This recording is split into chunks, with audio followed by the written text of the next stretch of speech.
Vote তো শেষ ৪-৫ দিন হয়ে গেল। তবে আপনার হাতে বৃদ্ধাঙ্গুলে লেগে থাকা অমোচনো কালির দাগ বা ভোটের চিহ্ন এখনো রয়ে গিয়েছে। বাসায় থাকা সাবান, ডিটারজেন্ট সবকিছু ইউজ করা শেষ। ইভেন সোশ্যাল মিডিয়াতে বা ফ্রেন্ডদের কাছ থেকে অন্য কিছু সলিউশন চাচ্ছেন যে কি দিয়ে এটা উঠানো যায়। কাজ হচ্ছে না। হ্যাঁ, আবার হয়তো বা অনেকে মনে মনে বলেই ফেলছেন, হায় আল্লাহ খালেদ কিবোর্ড দিলাম, ভোটের চিহ্নই তো উঠছে না, এটা কি উঠবে? আপনাদের জন্য আমি নিয়ে এসেছি সলিউশন। সলিউশনটা কি? সময় এবং ধৈর্য। হ্যাঁ, মূলত এই দুইটা জিনিসই আপনাদের এটার কাছ থেকে মুক্তি দিতে পারে, এই কালির কাছ থেকে। কিভাবে? মূলত আমাদের দেশের নির্বাচন কমিশন ভোটের সময় অমসৃণ কালিতে সিলভার নাইট্রেট ইউজ করে থাকে। এই সিলভার নাইট্রেটের কাজ হচ্ছে আমাদের ত্বকের উপরিভাগের কোষের প্রোটিনের সাথে বিক্রিয়া করা এবং কিছুদিনের জন্য স্থায়ী হলেও লাল কালো বা বেগুনি বর্ণ ধারণ করে, এটা আমাদের ত্বকের সাথে বিক্রিয়া করে। এর ফলে চিহ্ন থেকে যায় এবং এর ফলে মূলত নির্বাচন কমিশনের উদ্দেশ্য থাকে যে এক ব্যক্তি যেন বারবার ভোট না দিতে পারে এবং ভোটটা যেন ফেয়ার হয়। মূলত এই উদ্দেশ্যে ১৯৬২ সালে ভারতে সর্বপ্রথম এই অমসৃণ কালি বা সিলভার নাইট্রেটের ব্যবহার শুরু হয়। সে থেকেই আমাদের এই দক্ষিণ এশিয়ায় এটা বেশ ভালোভাবেই প্রচলিত হয়ে আসছে। এখন মূল কথায় আসি। মূলত এই সিলভার নাইট্রেট আমাদের কোষের উপরিভাগের প্রোটিনের সাথে বিক্রিয়া করে। এর ফলে যতদিন না পর্যন্ত আমাদের স্কিনের উপরিভাগের কোষগুলা ক্ষয়প্রাপ্ত হবে বা এক কথা বলতে গেলে বৃদ্ধ হয়ে যাবে এবং নিজে নিজে খসে পড়বে বা ঝরে পড়বে, ততদিন পর্যন্ত এই কালি থেকে আমাদের নিস্তার নেই। আপনি যতই চেষ্টা করুন এটা উঠবে না। এবং যখন আপনার নিচের যে কোষ আমাদের স্কিনের সেটা আস্তে আস্তে উপরে উঠে আসবে এবং উপরের কোষগুলো ঝরে পড়বে, তখন আপনার আপনা আপনি এটা কিন্তু আপনার কালির যে কালি যে চিহ্ন এটা এটা খসে পড়ে যাবে বা আপনার ক্ষয়প্রাপ্ত হয়ে পড়ে যাবে। এটা আপনি নিজেই টের পাবেন।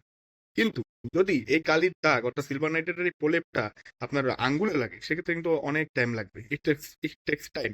এটা আমার ক্ষেত্রে হয়েছে একবার। আপনার আঙ্গুলের যে বৃদ্ধাঙ্গুলের নখে লেগে গেছিল, অনেক দিন লেগেছিল। কারণ আপনার আঙ্গুলের নখ আস্তে আস্তে বড় হতে হতে যখন এটা আপনার কাটার মতো হবে বা ক্ষয়প্রাপ্ত মতো হবে, তখনই কিন্তু এটা পড়বে এবং আমাদের কেটে ফেলতে হবে। তখনই এটা থেকে আমরা নিস্তার পাবো। তো এটা আপনার জানেনই যে নখ বড় হতে একটু সময় লাগে। তবে নখের দেওয়ার কিন্তু এটা নিয়ম না। নিয়ম হচ্ছে আপনার এই উপরে স্কিনের উপরেই দেয়া, তাতে আপনি ৭ থেকে ১৪ দিনের মধ্যেই এটা থেকে নিস্তার পান। তবে অনেক সময় ভুলবশত বা তাড়াহুড়োর মধ্যে এটা ঘটে থাকে। তো যাই হোক, আমাদের স্কিনে কিন্তু বেশ কিছু ইন্টারেস্টিং রাসায়নিক ক্রিয়াকলাপ ঘটে থাকে। কিভাবে? কিরকম?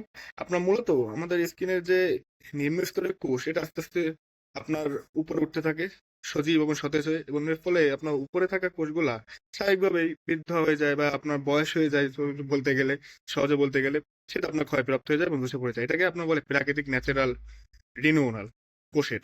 সো বুঝতে পারছেন। সো একমাত্র সময় পারে এবং ধৈর্য পারে, মূলত ৭ থেকে ১৪ দিনের ধৈর্য এবং সময় আমাদের এটা থেকে মুক্তি দিতে পারে। আশা করি আপনারা বুঝতে পারছেন। মূলত এই কালির ব্যবহার আপনার আমি আগেই বলেছি ১৯৬২ সালে ভারতে করা হয়, যাতে ভোট সুষ্ঠুভাবে হয়। এবং আমরা জানি যে এক ব্যক্তি বারবার ভোট দেওয়ার প্রবণতা আমাদের এই সাউথ এশিয়ান রিজিয়নে রয়েছে, মূলত আমাদের দেশেও রয়েছে। এছাড়াও ভোট দিয়েছেন কিনা একজন ব্যক্তি সেটা কিভাবে নিশ্চিত হওয়া যায়, সেক্ষেত্রে মূলত এই কালি ব্যবহার করা এবং এক্ষেত্রে সিলভার নেটের ব্যবহার করার কারণ, যেহেতু এই কালির প্রলেপ উঠতে ৭ থেকে ১৪ দিন লাগে, সেহেতু একবার কেউ ভোট দিলে এই কালির প্রলেপ যদি তার বৃদ্ধাঙ্গুলে দেওয়া হয়, সেক্ষেত্রে কিন্তু আমরা সহজেই বোঝা যায় যে এই ব্যক্তিটি ইতিমধ্যেই তার ভোটাধিকার প্রয়োগ করেছেন।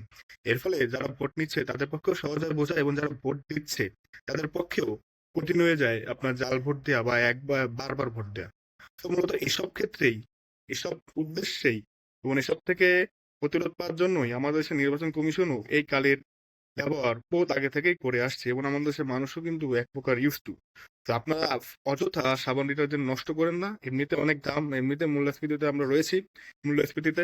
সো আপনারা একটু ধৈর্য ধরুন অ্যান্ড সময় নিন।